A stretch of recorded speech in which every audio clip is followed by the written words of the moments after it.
Жалал Абад шаары кышка 100% даяр. Ал гана турсун каладагы ооруканаларга 7 октябрдан тарта жылуулук берүү башталды. Бул өткөн жылга салыштырмалуу дээрлик 1 айга эрте.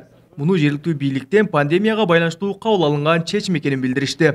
Азыркы учурда больницаларга, ооруканаларга жылуулук берилген.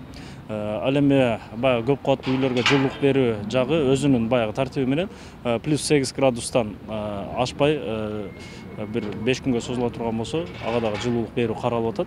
Азыркы учурда бардык тармактардын ушул күз-кыш айларына даярдыгы 100%. Мэриянын басма сөз катчысы берген маалыматка таянса, калада медицина жана билим берүү тармагына деп 1483 тонна көмүр камдалган. Ал эми шаардын көп кабаттуу үйлөрүн жылуулук менен камсыздаган региондор аралык жылуулук ишканасында 1300 тонна көмүр, 500 тонна мазут бар.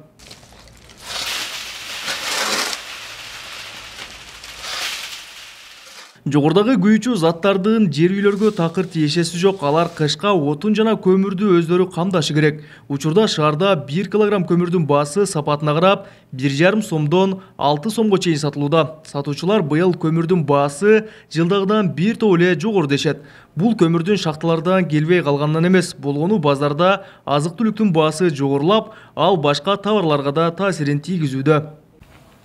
Кабы өзү 170-тен 200 сомго чейин болуп атат. Бир нова көмүр 250 сом болуп атат. Семечкасы 120 сом болуп атат. Былтыр караганда 40 сом кымбат. Элдердин көмүр алганы жакшы эле, 6 тоннага чейин алып атат.